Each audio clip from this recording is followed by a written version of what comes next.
on a lighter note, our guy that we love it to death has a hot podcast called Hot Boxing with Mike Tyson.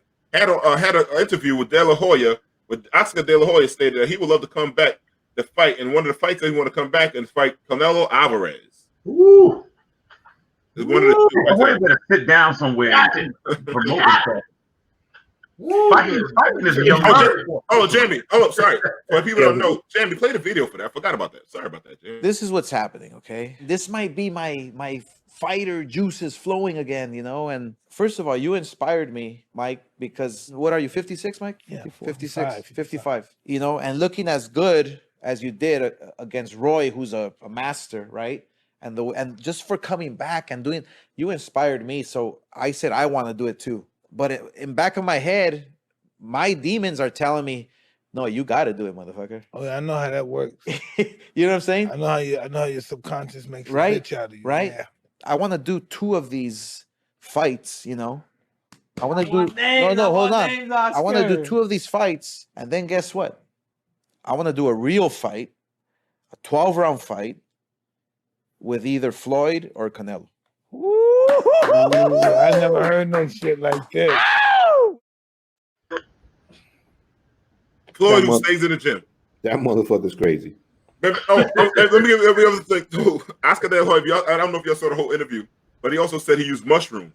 So I don't know if he was having those mushrooms right now. Yeah, he's fucking with Mike. He's doing mushrooms, man. You know what? I think, Derek, they are making these points. The boxing game is in trouble. It's in trouble. Yeah, it is. The boxing it's majorly in trouble. It's in trouble. It is. But it's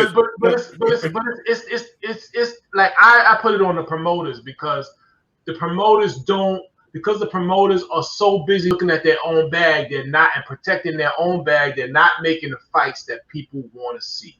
All right.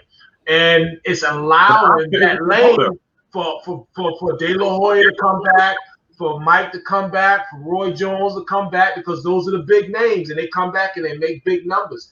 And we are, you know, our generation, we grew up loving boxing. I don't know if the next generation likes boxing as much, you know, as we did. You know, boxing did it to themselves. When boxing started bringing it to $75 to watch pay-per-view and all that other kind of stuff, and the fights once a year. Come on, think about it. Let me finish. The way you grow sports, because I work in sports television. The way you grow sports, we're locked in. You're looking for the next generations, like cigarette companies. You want to get the next kids to start smoking a pack of cigarettes. You're not branded. You have nobody has any kind of character in boxing. They don't even know how to make their own character, make their own promote themselves to be something different. And you having these fights at $75. The average kid at home may say, "Man, Dad, let's pay for the $75 fight." My father will smack the shit out of me if I say we're gonna pay $75 to watch a fight. But them shit used to come on free on Channel 7. Man, I don't believe the public is that price conscious when it comes to things that we want. Otherwise, we wouldn't have Jordans that go for $200 or whatever price that we got. But Jordans give you instant gratification. A fight is a different thing. All right, but what about when you go to the club? When you go to the club and people are popping bottles, instant gratification again. So and the fight, you said fight doesn't get that. The boxing, MMA is taking. You know, I don't watch MMA. Rod's a big MMA fighter. MMA takes off big time because one thing the matches, like you said, agree with you, Derek. They do fight each other once. They fight the best, the best. They happen more often. And then also, you can catch MMA fights a lot on free TV. But now you're talking about a product. We're not talking about you. I don't think the price is the start. I think if you put a good product out there, right, that people want to watch, that's engaging, then people will pay the money. And I put it on the promoters, and it's sort of like a death spiral. That's kind of like how we got there. Not even on promoters. You just said the same thing. Like, you know what I mean? Like, the best are fighting the best. Boxing is back on free TV. They're trying to put good people in. I remember it came back. You starting to see championship fights on free TV. We need to bring that back more. And I mean, I love boxing, bro. I love boxing, but everybody doesn't love it the way I love it, and I understand that, and I understand why. If you ask the average person who holds the belts and heavyweight championship. No one could say it right. Well, the problem is they got too many damn belts.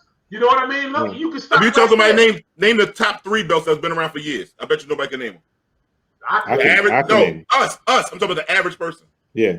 They probably. He's right. They probably couldn't name him. No, and it's not their job to name him either. It's not their job. Yeah. Well, the thing is, I you know, in the past discussion, everybody knows I agree with kind of what D said. I agree, boxing is definitely dying. I see MMA moving forward. You see Conor McGregor basically drawing more seats than boxers and stuff like that. You know, the thing is, the reason Mayweather is doing what he's doing is because he knows boxing is weak. That's why he can come back and make this type of money. Yeah, no, absolutely. Yeah. To get back to the subject about Dr. Oscar De La Hoya. First of all, I think Oscar De La Hoya is high on the show and he's just talking shit. Because whatever juices he got flowing, they better stop flowing. Because first of all, when Oscar De La Hoya was in his prime, he couldn't beat those guys. He couldn't beat. He fought Mayweather. What it was like 07, and Mayweather put it on his ass. So and every time he had a championship fight, Oscar De La Hoya got beat. He could never break. He could never break over that certain level. You know what I'm saying? But what made Oscar De La Hoya great is because he actually was a sex symbol. You know what I'm saying? He was like a golden American, boy. Correct, golden boy. There you go, golden boy. So that he was able, he was doing the same thing back then. He had a big following, and he was able to put people, and he had a strong Mexican support, and he was able to put people in seats. You know what I'm saying? He lost to everybody, damn near everybody that missed somebody. The thing is, Oscar De La Hoya, as soon as he got to a championship fight, everybody whipped his ass. You know? The sport needs some young stars. I mean, what they need is, you got to understand, like, what really changed the game in boxing, and no one's going to be able to follow it, was Mike Tyson. Yeah. Mike Tyson was the biggest thing back in boxing because the knockout punch. Correct. We got to find somebody that's knocking people out. And that's what people want to see. Okay, we have that. Who do we have? In the heavyweight division, you have Deontay Wilder, who has the highest knockout percentage of any heavyweight in history. Okay, so you have that already. You know, and he has the weakest chin. Now he has the weakest chin, and now he's got. No. Deontay Wilder is going to lose that fight. He's going to lose that fight. Absolutely. Maybe not. And I'll put money on it. I'll put money on it too. I'll put money on Deontay Wilder will lose that fight. Maybe not, but we'll see. We'll see. Against Fury, yeah. Was that part 10? No, 3, but he never gonna beat him. Mike Tyson could never beat him. Mike Tyson gonna beat Holyfield, right? That's right. Mike Tyson will never beat Holyfield. Never could beat, and this guy will never beat Tyson Fury. He will not beat Tyson Fury. But Absolutely. It's a compelling. But what I'm saying is you have a compelling heavyweight champion right now. No, a compelling matchup right now. I'm going to tell you what I see in Deontay Wilder. Yes, Deontay Wilder hits hard. Anybody 6'8" is going to hit hard. That's number one. Okay. Number two, when you watch Deontay Wilder's fights and he knocks people out, he doesn't have that finesse. It's like wild slinging punches. It's not clean. It's not neat. It's not boxing. The bottom line is when he gets you hurt, he just starts wailing on you. That's it. You know what I'm saying? And to me, that's not a skilled boxer. And I'm not trying to downgrade. But remember, what we're talking about is the casual. The casual wants to see rock'em sock'em robots. They want to see the head go flying off. And another thing too, Derek, timing is everything in boxing. If you look at the guys that Mike Tyson was knocking out when he got to the championship, he was knocking out quality fighters. Yeah. Quality fighters.